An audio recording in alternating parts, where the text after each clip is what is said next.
Estamos de volta ao vivo aqui pela TV Pai Eterno nesta nossa cobertura especial à eleição do novo Papa. Ouvimos agora há pouco, ao vivo aqui, as primeiras palavras do Papa Leão XIV e a gente continua com essa nossa transmissão, com essa nossa cobertura especial para a gente entender melhor o que significa ter um Papa de congregação, que chamamos de um Papa religioso, e como isso pode refletir no seu pontificado. Nós vamos conversar agora com a irmã Eliane Cordeiro de Souza, que é presidente da CRB, a Conferência dos Religiosos do Brasil. Ela está conectada aqui com a gente. Uma ótima tarde, seja muito bem-vinda. Muito obrigada. Estamos aqui com o coração exultante de alegria, com mais esse presente que a Trindade Santa nos dá, da Igreja, da vida religiosa consagrada. Então, nosso coração está pleno de gratidão e a palavra é essa. Obrigada, Senhor. É isso, obrigado, Senhor, E a gente quer entender um pouco mais, irmã, sobre aquilo que a gente pode esperar, e eu gostaria de entender também como que o carisma de uma congregação pode se refletir, de algum modo, no pontificado que está começando agora. Olha, ele como um religioso, e essa é uma alegria grande para a vida religiosa consagrada do mundo inteiro, ele bebeu nas fontes de uma espiritualidade, de um carisma, que foi o carisma de Santo Agostinho. Então, ele conhece bem a realidade dessa opção de vida. Então, acredito que o seu magistério será também permeado, terá toda essa unção, esse caminho percorrido como religioso, como missionário na igreja. Ele foi superior geral de sua congregação, conhece bastante as possibilidades e também os grandes desafios que nos toca enfrentar cada dia. Exatamente, irmã Eliane, e você já antecipou essa característica que eu também queria destacar.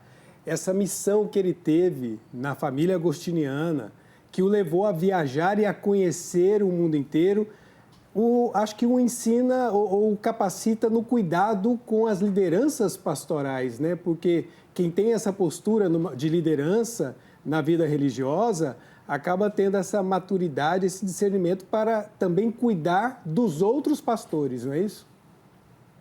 Isso mesmo, é isso que a gente espera, acredita e confia. E é interessante, irmão Diego, que os 2 últimos papas foram religiosos. Então, isso é um sinal, a gente pode fazer uma leitura, Outros papas não foram e outros foram também. Mas os 2 últimos foram religiosos e certamente ele vai continuar as opções pastorais, todas as opções de vida pelos pobres, pela mulher, pelos vulneráveis, que o Papa Francisco tem. Inclusive, ele citou o Papa Francisco. Então, acredito que ele vai cuidar muito desse espaço da igreja, que, na verdade, é um número muito acentuado, é quem leva para todos e todas a mensagem de Jesus de uma forma assim, integral, que nós oferecemos a nossa vida com muita alegria nessa entrega para continuar o projeto de Jesus no mundo. Então, ter um Papa que é religioso, missionário, agostiniano, é uma grande bênção. Irmã, o Papa como religioso, nós estamos aqui conversando sobre isso. Para quem está em casa, quais são como é o carisma? Como eu posso identificar o carisma da Ordem dos Agostinianos para que quem está em casa possa conhecer um pouco dessa história, desse rastro que o Papa Leão XIV traz para o seu pontificado? Olha, na verdade, eu precisaria ser agostiniana para falar com propriedade, Eu sou uma irmã mercedária da caridade. Mas os elementos essenciais da vida consagrada, todo religioso, religiosa procura viver em fidelidade a Jesus e ao seu projeto. Mas o que a gente sabe é que Santo Agostinho foi um convertido. Graças à sua mãe, Santa Mônica, que rezou muito por ele, pela conversão dele e do pai. Então, essas notas, né, do fundador naturalmente permeia a vida dos religiosos agostinianos e agostinianas. Então, foi um grande estudioso, um grande teólogo, Santo Agostinho, e ele tem uma frase muito bonita, né? Senhor, o meu coração está inquieto até repousar em Ti. Então, acredito que nessa linha também de uma espiritualidade forte, mas ao mesmo tempo comprometida, que esse nosso querido novo Papa já nos ofereceu. Ele estava muito emocionado, ele estava assim, a gente sentia a vibração dele de ver o povo, já apareceu como um pastor. Então, acredito que a espiritualidade agostiniana, todo esse carisma que ele recebeu do Espírito Santo para enriquecer a igreja, vai também o que vai dar a nota do seu pontificado. Me parece uma pessoa conciliadora, ele escolheu como lema do seu ministério episcopal, que embora sejamos muitos e muitas, somos um em Jesus Cristo. Então, acredito que vai por aí, e aí o seu pontificado. Irmã Eliane, quando falamos deste pontificado, ainda estamos na aurora de tudo, né? Tudo está começando agora com o nome do novo Papa, com a leitura da sua biografia, com a sua origem. Mas eu queria que a senhora pudesse trazer para nós uma reflexão enquanto representante dos religiosos e religiosas do Brasil. Nós estamos vendo uma sequência, né?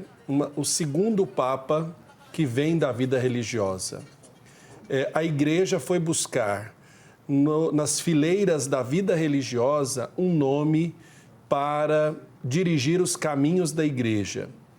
Que lições nós tiramos dessa decisão que os cardeais apresentaram e foi chancelada, acreditamos, pelo Espírito Santo?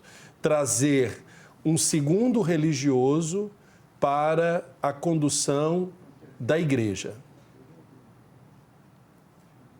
Olha, é a confirmação da fidelidade amorosa de Deus, né?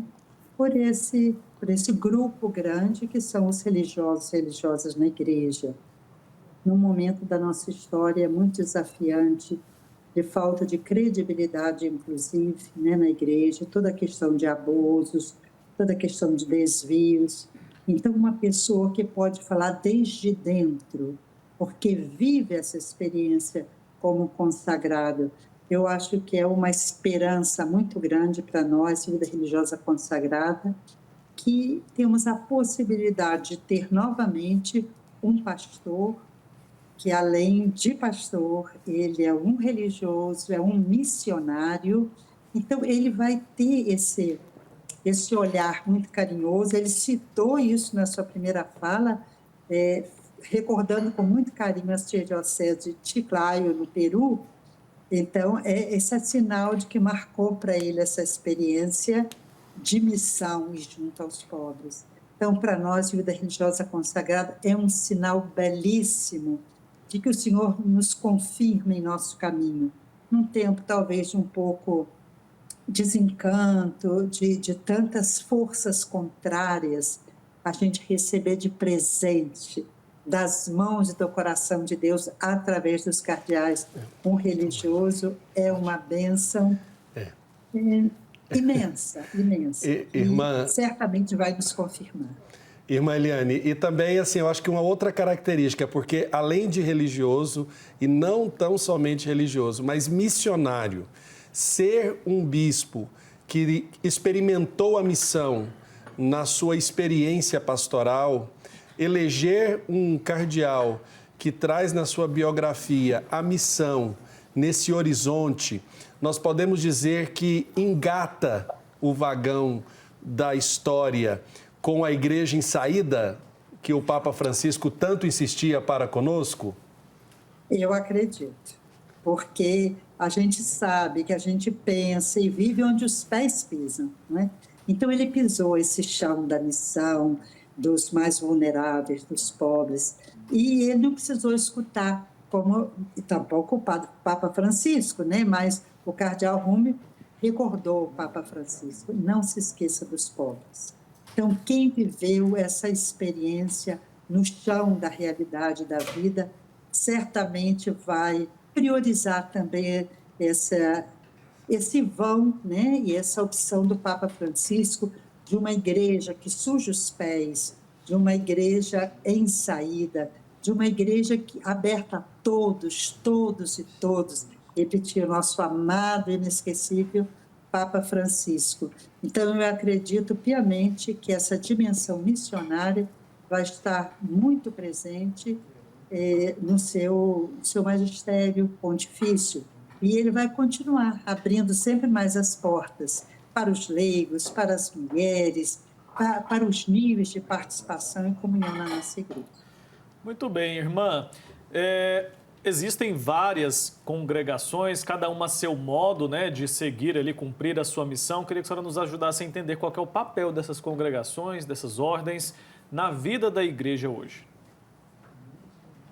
Olha, cada congregação recebeu do Espírito Santo, porque o carisma, ele não é propriedade de uma congregação. Um carisma espiritual na igreja é universal, é para o serviço do povo de Deus. Então, cada congregação, cada fundador ou fundadora recebeu essa intuição para iniciar um pequeno grupo respondendo a uma necessidade daquela realidade, daquela época. Todos os fundadores não tinham o objetivo de ter aí um grande grupo, mas era um serviço a uma realidade necessitada, né? Então, tem congregações que se dedicam à educação, outra à saúde, outra à evangelização em si, catequese. Então, as congregações são como um grande leque na igreja, e cada uma vai enriquecer a igreja, vai, nessa grande aba aí, nessa grande variedade, vai ir completando aquilo que Jesus sonhou para todos, né? Uma vida com muita dignidade, que todos tenham vida e vida abundante. Um carisma e uma espiritualidade se dedica normalmente a uma dimensão apostólica. E todos os carismas e todas as espiritualidades juntas vão enriquecer essa igreja segundo o sonho de Jesus. Eu quero aproveitar, irmã Eliane, porque para a vida religiosa consagrada no Brasil, nós estamos, inclusive, preparando aí uma assembleia, uma grande assembleia para renovar o nosso compromisso de caminhar em unidade. Porque por mais que a gente fala, é um Papa que tem um carisma, mas é um carisma que leva também a trabalhar com a diversidade de carismas na igreja, né? Eu queria que a senhora comentasse um pouco a respeito disso, porque nós temos na igreja e em instituições como a CRB essa missão de nos fazer trabalhar na unidade e valorizando a diversidade, né, de carismas. Isso. A unidade, a comunhão não é uniformidade, né? Então, a CRB, a nossa conferência, assim como a CLAR, tem como missão articular, animar, cuidar da formação, mas preservando com muita verdade, com profecia, as diferentes experiências apostólicas e carismáticas das várias congregações. Mas eu vou aproveitar, já que você teve essa lembrança tão bonita da nossa conferência, queria também pedir a oração de todos e de todas para nos acompanhar. Estamos já no processo final da realização da nossa Assembleia Geral Eletiva, que se chama AGE, e é a 27ª. Vai acontecer em Brasília, de 8 a 11 de julho.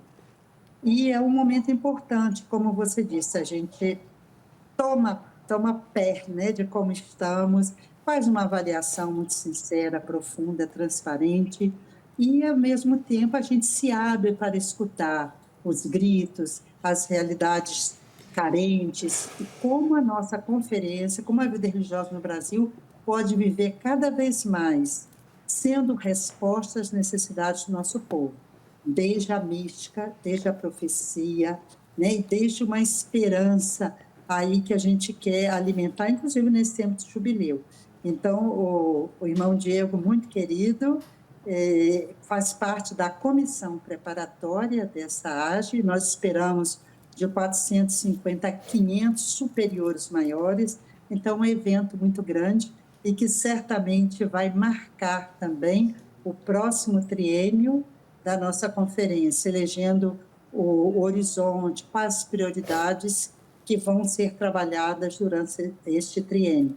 Então, peço também a oração de todos e todas que nos escutam e nos acompanham. Irmã, nossa gratidão pela sua participação, pela sua contribuição aqui no nosso programa especial, nessa grande cobertura que fazemos nesse dia histórico para a Igreja e para o mundo inteiro, acolhendo hoje o nosso querido Papa Leão XIV. Leão XIV. Até acostumar ainda. Até acostumar com o nome do Papa, o Papa Leão XIV, que nós acolhemos com alegria. Irmã, muito obrigado pela sua participação aqui no nosso programa, viu? Obrigada a vocês e bênçãos abundantes para todos nós. Um último detalhe, hoje é o dia de Nossa Senhora de Luján, é a padroeira da Argentina. Exatamente. Isso também tem sabor De Papa Francisco. cheiro do Papa Francisco, que foi amante da sua patrona. Então, ele também, sobre a bênção de Nossa Senhora Aparecida, de Nossa Senhora de Luján, que ele tem um belíssimo e fecundo pontificado. Que contem conosco também. E com a TV Pai Eterno, TV Aparecida, essa família tão bonita redentorista. Muito obrigada. Um abraço. Nossa gratidão, irmã.